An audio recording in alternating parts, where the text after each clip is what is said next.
हो गया हेडिंग। अनुगमन वेग तथा विभव में संबंध। देखिए ध्यान से, एक चालक तार है जिसकी लंबाई L है। एक चालक तार है जिसकी लंबाई कितनी है? L है। देखिए ये L लंबाई का चालक तार है, ठीक है। और इस पर विभवांतर भी काम कर रहा है। कितना विभव लगाया गया है? भी विभव लगाया गया है। और इसमें जो इलेक्ट्रॉन है वो इलेक्ट्रॉन जब यहाँ स्विच को ऑन करेंगे इलेक्ट्रॉन गति करना चालू करेगा ना, तो इलेक्ट्रॉन गति कर रहा है तो हम वहाँ पर जो इलेक्ट्रॉन का वेग होता है वो अनुगमन वेग होता है, उसको किससे दिखाते हैं? VD से दिखाते हैं। तो यहाँ पर लिखने के लिए क्या लिखा जाए कि माना L लंबाई का एक चालक तार है जिसके सिरों पर विभवांतर भी लगा हुआ है, ठीक। इसमें धारा प्रवाह के दौरान इलेक्ट्रॉनों का अनुगमन वेग VD है। इसमें वेग कितना है? VD है। तो बताइए जब धारा बह रहा है तो इसके चारों ओर वैद्युत क्षेत्र की तीव्रता उत्पन्न होगी। हम मान लेते हैं कि उत्पन्न वैद्युत क्षेत्र की तीव्रता कितनी है? E है। तो लिखेंगे कि माना चालक तार के भीतर, क्योंकि आवेश भीतर न गति कर रहा है, तो चालक तार के भीतर उत्पन्न वैद्युत क्षेत्र की तीव्रता E है। तो E इक्वल टू सूत्र होता है V/L। हम लोग पढ़े हैं E equal to V/L। E equal to V/L। ये हुआ। अगर हम आपसे ये पूछें कि इलेक्ट्रॉन यहाँ पर गति कर रहा है तो कहीं से ना कहीं से बल भी तो लग रहा होगा। ये बल कहाँ से लग रहा है बताइए? तो विभव ही तो बल लगाता है। इलेक्ट्रॉन को धक्का कौन देता है? विभव। तो इलेक्ट्रॉन को धक्का विभव देगा तभी इलेक्ट्रॉन गति करेगा, गति करेगा तो धारा बहेगा। तो धारा प्रवाहित कराने के लिए विभव चाहिए कि नहीं चाहिए? तो इस इलेक्ट्रॉन को आखिर कोई ना कोई बल लगा के धक्का दे रहा, तभी तो इलेक्ट्रॉन इधर माइनस वाले से कहाँ आ रहा है? प्लस की तरफ। तो विद्युत धारा प्लस से कहाँ जाएगा? माइनस की तरफ। तो यहाँ पर इलेक्ट्रॉन पर लगने वाला बल निकाला जाए तो लिखेंगे कि यदि इलेक्ट्रॉन पर लगने वाला बल F हो तो बताइए, एक सूत्र पढ़े थे E इक्वल टू F/Q, याद है? E equal to F/Q not पढ़े थे। ये E इक्वल टू V/L वही वैद्युत क्षेत्र है। और उसी वैद्युत क्षेत्र का जब पहले परिभाषा पढ़े थे तो E इक्वल टू पढ़े थे F/Q नॉट। Q नॉट क्या था? आवेश था। यहाँ पर आवेश कौन है? इलेक्ट्रॉन है। तो F/E लिख दें। इस हिसाब से तो F का मान निकल जाएगा small e into capital E। बात समझ रहा है? ये जानते क्या निकल गया? ये निकल गया बल। ये क्या निकला? अब इस बल में E का मान वाले आकर रख दीजिए।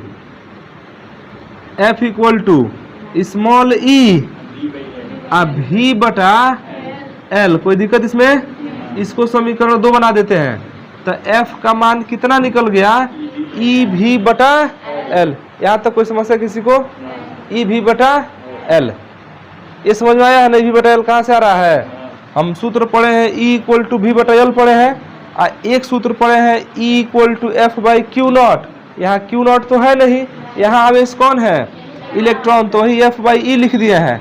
F का मान निकाले हैं तो E इंटू कैपिटल E और E into small e into capital E को एकदम V/L रख दिया समीकरण 1 से। ये बन गया समीकरण 2। अब इलेक्ट्रॉन गति कर रहा है VD वेग से। ध्यान देना, इलेक्ट्रॉन गति कर रहा है किस वेग से? VD वेग से। तो उसका त्वरण भी तो कुछ होगा। हम मान लेते हैं उसका त्वरण कितना है? ए नहीं मानते हैं, अल्फा मानते हैं। माने त्वरण ए होता है लेकिन हम कितना मान लेते हैं?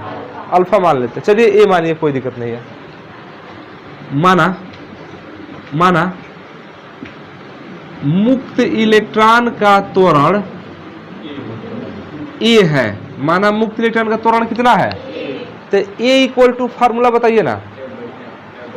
न्यूटन का दूसरा नियम लगाएंगे तो एफ बराबर होता है एम में, होता है ए इक्वल टू हो जाएगा एफ बटा एम, माने इलेक्ट्रॉन का द्रव्यमान एम है, इलेक्ट्रॉन पर लगने वाला बल कौन है, एफ का मान तो निकाले हैं, ई भी बटा एल। तो हम लिख सकते हैं समीकरण 2 से, समीकरण 2 से ए इक्वल टू बताइए ई भी बटा एल बटा एम, थर्ड बटा गुणा हो जाएगा, ए इक्वल टू ई भी बटा एम एल। यहाँ तक किसी को समस्या नहीं। अच्छा ये त्वरण है, त्वरण का एक और सूत्र होता है, याद है किसी को?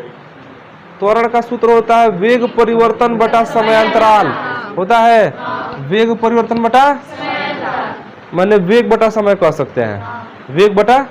यहाँ पर वेग कितना है इलेक्ट्रॉनों का, vd है, और समय क्या है उसका, श्रांति काल टाउ। अरे जब इलेक्ट्रॉन टकराएगा तो उसका वेग बदलेगा, तो औसत वेग ना vd लिए है, तो वेग परिवर्तन का काम कौन कर रहा है, vd, आज जो समय अंतराल का काम करेगा वो करेगा श्रांति काल टाउ।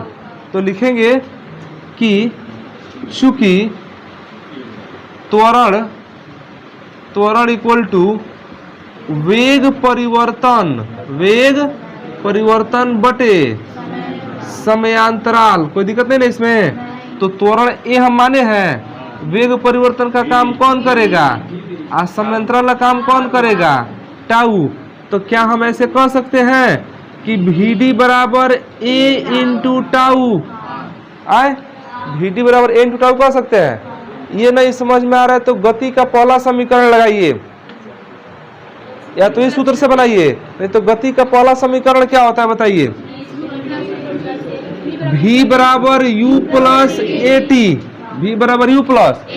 आप जानते हैं कि जो vd है ना वो एवरेज भी है, इलेक्ट्रॉनों का औसत वेग न है, तो एवरेज v मतलब कि एवरेज भी vd, u मतलब average u, average u, plus a into T मतलब टाउ।